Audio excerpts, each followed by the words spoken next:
चार लोग बेवजह दुखी रहते हैं। किन लोगों को अतिशीघ्र मुसीबत घेर लेती है।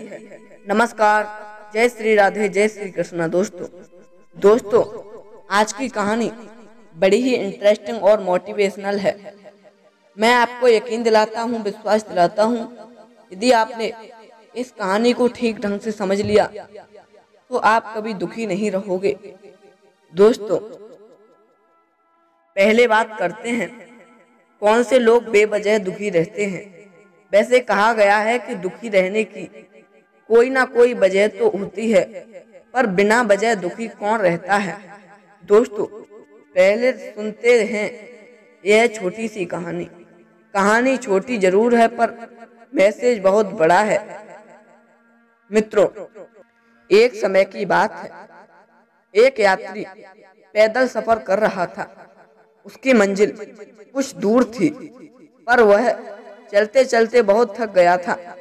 अभी उसे बहुत चलना बाकी था, पर वह इतना चल चुका था कि उससे अब आगे का मार्ग नहीं चला जा रहा था। उसे अपने पैर उठाने में भी बड़ी तकलीफ हो रही थी। उसने सोचा, अब क्या किया जाए, कैसे अपने गंतव्य तक पहुंचा जाए।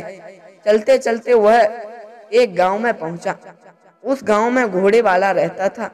यात्री ने आगे का सफर तय करने के लिए एक घोड़ा किराए पर ले लिया और घोड़े पर बैठकर वह आगे का सफर तय करने लगा। घोड़े के साथ घोड़े का मालिक भी था। उस समय गर्मी का मौसम था। आसमान से चिलचिलाती धूप बरस रही थी। यात्री इतना थक चुका था कि वह घोड़े पर सवार होकर भी आगे नहीं जा पा रहा था, क्योंकि सूरज की तपन उसे बहुत परेशान कर रही थी। तो उसके मन में विचार आया कि कहीं कोई पेड़, कोई सघन वृक्ष मिल जाए तो उसकी छाया में बैठकर सुस्ता लिया जाए। मगर दुर्भाग्य से रास्ते में कोई पेड़ पौधा नहीं था जो थोड़ी देर के लिए उसके नीचे बैठकर आराम कर लेता। धूप से बचने का जब कोई रास्ता नजर नहीं आया तो उसने रास्ते में ही घोड़ा खड़ा कर दिया और घोड़े की परछाई में बैठकर सुस्ताने लगा। घोड़े का मालिक घोड़े के ही साथ आया था। उसे यात्री को घोड़े की छाया में बैठकर आराम करते हुए देख रास नहीं आया। वो एकदम से बिगड़ कर यात्री से बोला, हटो भाई, यहाँ से आप घोड़े की छाया में नहीं बैठ सकते। मैंने तुम्हें घोड़ा किराए पर दिया है, घोड़े की छाया नहीं दी। घोड़े की छाया पर तो मेरा अधिकार है। घोड़े की छाया में मैं बैठूंगा, तुम नहीं। घोड़े का मालिक यात्री से झगड़ते हुए बोला, तुम हटते हो या यहाँ से नहीं। घोड़े के मालिक का ऐसा बर्ताव देखकर यात्री बहुत चकित रह गया। कहने लगा, भाई, आप धक्का क्यों दे रहे हो? पागल वागल तो नहीं हो? आपको मैंने घोड़े का मुंह मांगा किराया दिया है, तो जब तक मैं अपनी मंजिल तक नहीं पहुंच जाता तब तक घोड़े पर और उसकी छाया पर मेरा ही अधिकार है। मैं घोड़े का भी उपयोग करूंगा और उसकी छाया का भी। तुम मुझे घोड़े की छाया में बैठने से नहीं रोक सकते। घोड़े का मालिक फिर बिगड़कर बोला, चुपचाप सीधी तरह हटते हो या पकड़कर हटाना होगा।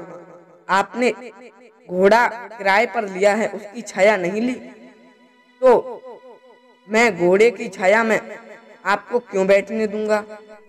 तो आप मुझे घोड़े की छाया का भी किराया दो। घोड़ा मेरा है तो छाया भी मेरी है, इसीलिए इज्जत से घोड़े की छाया से हट जाओ, वरना अच्छा नहीं होगा। यात्री बोला, अरे भाई, बड़े बेवकूफ मालूम पड़ते हो। घोड़ा किराए पर मैंने लिया है तो उसकी छाया पर भी मेरा अधिकार ही है ना। आप चुपचाप अपने घोड़े के साथ चलिए। मेरा गंतव्य पूरा होने पर आप अपना घोड़ा ले आइए। मित्रों, अब तो यात्री और घोड़े वाले आपस में एक दूसरे को गाली गलौज और धक्का मुक्की करने लगे। झगड़ा बहुत बढ़ता चला गया। दोनों एक दूसरे से कम नहीं थे। वो कहते हैं ना, आग के अंधे और गांठ के पूरे दोनों बुद्धि से दूर थे। दोनों मूर्खता का बहुत अच्छा परिचय दे रहे थे। तू मैं इतना बड़ा कि दोनों आपस में भिड़ गए, एक दूसरे को मारने पीटने लगे, धक्का मुक्की लात घूसा से बरसने लगे। दोनों की धक्का मुक्की को देखकर वह घोड़ा भड़क गया। वह ऐसा बदका कि अपने प्राण लेकर वहां से भाग खड़ा हुआ और ऐसा भागा कि फिर उसका पता भी नहीं चला कि घोड़ा कहाँ गया। घोड़े का वहां आसपास भी कोई ठिकाना नहीं था। यह देखकर यात्री बड़ा खुश हुआ और ताली बजाकर बोला, लो बैठ लो, घोड़े की छाया में अब आप जाओ अपने घर और इसी छाया के लिए अपना माथा पीटते रहना। पागल कहीं का। घोड़े को ना देखकर घोड़े का मालिक अपना माथा पीटने लगा। हाय, मैंने छाया का मोह किया तो घोड़े की काया से भी हाथ धो बैठा। छाया से मोह करने का मुझे बहुत बड़ा दंड मिल गया। घोड़े वाला छाती मलता हुआ अपने घर लौट आया। इसीलिए कहते हैं, अनावश्यक चीजों के पीछे कभी लड़ना झगड़ना बहसबाजी नहीं करना चाहिए। कुछ लोग घोड़े के मालिक की तरह व्यर्थ की चीजों के पीछे बुद्धि विवेक और अपनी सारी शक्तियां लगा देते हैं, फिर बाद में उनके हाथ से आवश्यक चीजों को भी गंवाना पड़ता है। जिस काम का कोई अर्थ नहीं है, जिस काम का कोई अर्थ हो, उसी में अपनी शक्ति को व्यय करें। अर्थहीन काम सिर्फ थका है, बका है और अपना नुकसान कराते हैं। कहते हैं यह 4 लोग बेवजह दुख भोगते हैं। पहला है ईर्ष्या करने वाला, जिसे मिलता है तो कुछ नहीं है, बस दूसरों को अच्छा खाता पीता तरक्की करते देख अपनी छाती फूंके रहता है। नंबर 2, कंजूस।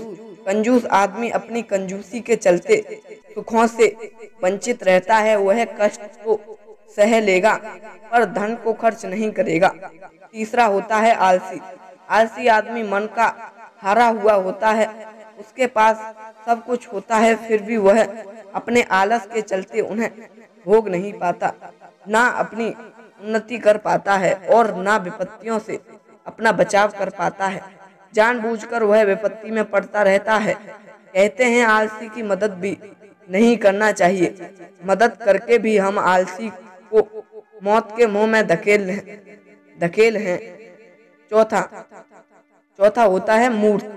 मूर्ख को अच्छा लाभ हानि का कुछ ज्ञान नहीं होता, इसीलिए वह आए दिन अपनी हरकतों से मुसीबत में पड़ता रहता है। जैसे आपने एक बंदर की कहानी सुनी होगी कि एक बंदर था जो एक लकड़ी के लट्ठे पर बैठकर उछल कूद कर रहा था। लकड़ी चीरने वाले कारीगर उस लट्ठे को थोड़ा चीरकर उसमें एक लकड़ी की फीट फंसाकर चले गए।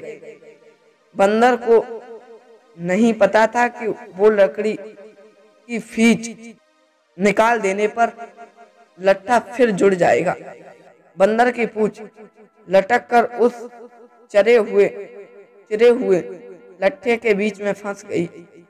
जैसे ही उसने लकड़ी की फीट निकाली, बंदर की पूंछ उसमें फंस गई। आखिरकार तड़प तड़प कर बंदर ने दम तोड़ दिया। इसीलिए कहते हैं कि मूर्ख व्यक्ति कब विपत्ति में पड़ जाए कोई पता नहीं। वह अपनी हरकतों से जानबूझकर विपत्ति को बुलाता है। वो कहते हैं ना कि बैल मुझे मार, यह मूर्ख की कहावत है। तो दोस्तों, अब तो आप समझ ही गए होंगे कि बेवजह दुखी कौन रहता है। तो चलिए अब बात करते हैं कि किन लोगों को अशीघ्र मुसीबत घेर लेती है। इसका अर्थ है जो अपने मित्र और हितैषियों को धोखा देता है, लालच में पड़कर उनसे बिगाड़ कर रखता है, जो अपने समुदाय से बैर रखता है, अपने तैसी जनों की साला नहीं मानता, जो अकेले ही खाना पसंद करता है, सबको मिल बांट नहीं देता, वह हमेशा दुखी रहता है। ऐसे लोगों को मुसीबत अचानक से घेर लेती है। एक बार की बात है कि एक बार दो मित्र कहीं जा रहे थे। रास्ते में एक मित्र को एक सोने की कुल्हाड़ी पड़ी मिल गई। कुल्हाड़ी पर नजर तो दोनों की गई थी, पर उनमें से एक ने भागकर उसे उठा लिया और खुश होता हुआ बोला, आहा, मेरा तो भाग खुल गया, मुझे सोने की कुल्हाड़ी मिल गई, अब जिंदगी भर चैन की बंसी बजाऊं।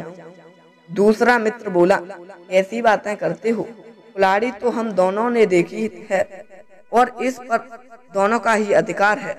हम दोनों मित्र भी हैं और साथ साथ चल भी रहे थे।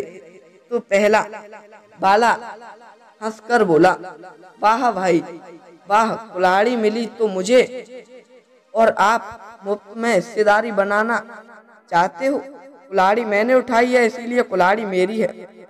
दूसरे मित्र ने बहुत कहा, मगर वो उसमें उसको हिस्सेदारी बनाने को राजी नहीं हुआ। तब दूसरा मित्र चुपचाप चलने लगा। वो कर भी क्या सकता था। तभी क्या हुआ, एक आदमी भागता हुआ आया। वह कुल्हाड़ी का मालिक था और उसके हाथ से कुल्हाड़ी छीनकर बोला, अच्छा तो तुम मेरी कुल्हाड़ी को चुराए ले जा रहे थे, तुम चोर हो, तुमने मेरी कुल्हाड़ी को चुराया है। दर्शक बंधुओं, यह सुनकर वो बहुत घबरा गया और अपने मित्र से बोला, मित्र, अब तो हम दोनों बुरे फंस गए, अब क्या करें। कुल्हाड़ी उठाते ना, ये मुसीबत हम पर आती ना। दूसरा मित्र बोला, भाई, अपनी मुसीबत में मुझे क्यों शामिल कर रहे हो। कुल्हाड़ी पर तो तुम्हारा अधिकार था, तुम मुसीबत भी तो तुम्हारी ही हुई ना। मैंने हिस्सा मांगा तो तुमने मना कर दिया, तब परेशानी में मुझे क्यों हिस्सेदार बना रहे हो। कुल्हाड़ी भी तुम्हारी और सजा भी तुम्हारी। कुल्हाड़ी वाला उसे पकड़कर राजा के पास लेके आ गया और उसे जेल में डलवा दिया। वो अपने लालच का परिणाम भोगने लगा। इसीलिए कहते हैं, जो लालच बस अपनों को भूल जाता है, मुसीबत के समय उनकी कोई मदद करने वाला नहीं होता। अपनों से छल कपट बैर करके विपत्ति ही हाथ आती है। तो दोस्तों, उम्मीद करता हूँ यह कहानी आपको पसंद आई होगी।